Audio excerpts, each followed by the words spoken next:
EPF pension ఉద్యోగుల కనీస pension 3000కు పెంపు ఎవరికి లాభం లెక్కలు ఇవే. దేశంలోని లక్షలాది మంది పదవీ విరమణ పొందిన ఉద్యోగులకు కేంద్రం ప్రభుత్వం తీపి కబురు అందించే దిశగా అడుగులు వేస్తుంది. ఎంప్లాయీస్ పెన్షన్ స్కీమ్ 1995 కింద ప్రస్తుతం అందుతున్న కనీస నెలవారీ పెన్షన్ రూ. 1000 నుంచి 3000కు పెంచాలని ప్రతిపాదనకు కార్మిక మంత్రిత్వ శాఖ పరిశీలిస్తున్నట్లు సమాచారం.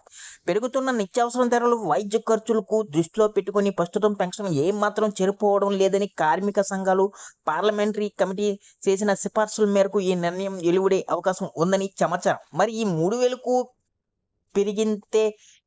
పెరిగితే ఎవరికి ఎక్కువ లాభం చేకూరనుంది? ఈ వీడియోని ఎక్కడ స్కిప్ చేయకుండా పూర్తి వరకు చూడండి, లేకపోతే మీకు పూర్తి సమాచారం అందదు. పెన్షన్ ప్రయోజనం పొందాలంటే కనీసం 10 ఏళ్ల పాటు ఈపీఎఫ్ఓలో సభ్యుడిగా ఉంటూ కంట్రిబ్యూషన్ చేసి ఉండాలి. 59 ఏళ్ళు నిండిన తర్వాత పెన్షన్ లభిస్తుంది. అయితే 50 ఏళ్ళ తర్వాత ముందస్తు పెన్షన్ తీసుకునే సదుపాయం ఉంది. కానీ పెన్షన్ మొత్తం తగ్గుతుంది. నెలకు 15,000 లోపు ప్రాథమిక వేతనం ఉన్నవారికి ఇది తప్పనిసరి. ఈపీఎస్ పెన్షన్ లెక్కించేందుకు ఒక సూత్రాన్ని అనుసరిస్తారు. నెలకు పెన్షన్ చివరి 60 నెలలు సగటు జీతం, సర్వీస్ కాలం 70% ప్రకారం లెక్కగడతారు. ఒక ఉద్యోగి 20 ఏళ్ళు అంతకంటే ఎక్కువ కాలం సర్వీస్ పూర్తి చేస్తే వారికి అదనంగా 2 ఏళ్ళు సర్వీస్ బోనస్గా లభిస్తుంది. ఎవరికి ఎంత పెరుగుతుంది? చివరి 60 నెలలు సగటు జీతం 10,000 ఉండి 14,000 సర్వీస్ ఉంటే ప్రస్తుతం 2,000 పెన్షన్ లభిస్తుంది. అదే 3,000 పెంచితే రూ. 1,000 అదనంగా లభిస్తుంది. సగటు జీతం 12,000 నుండి 12,000 సర్వీస్ పూర్తి చేసుకున్న వారికి ప్రస్తుతం 2,057 పెన్షన్ వస్తుంది. 3,000కు పెంచితే 943 అదనంగా వస్తుంది.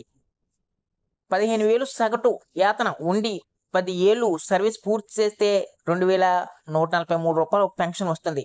3,000 పెంచితే అదనంగా 857 లభిస్తుంది.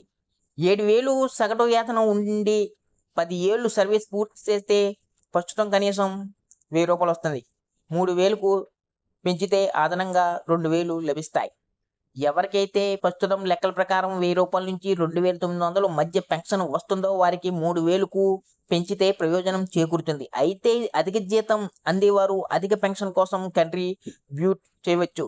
వారికి ఎక్కువ మొత్తంలో పెన్షన్ లభిస్తుంది. కనీస పెన్షన్ పెంపు అనేది తక్కువ జీతం అందే వారికి మేలు చేస్తుందని చెప్పవచ్చు. దేశవ్యాప్తంగా సుమారు 82 లక్షల మంది ఈపీఎఫ్ పెన్షనర్లు ఉన్నారు. దాదాపు 47 లక్షల మంది 9,000 కంటే తక్కువ పెన్షన్ పొందుతున్నారు. మరోవైపు కార్మిక సంఘాలు కనీస పెన్షన్ 7,500కు పెంచాలని, డిఏతో జోడించాలని డిమాండ్ చేస్తున్నారు.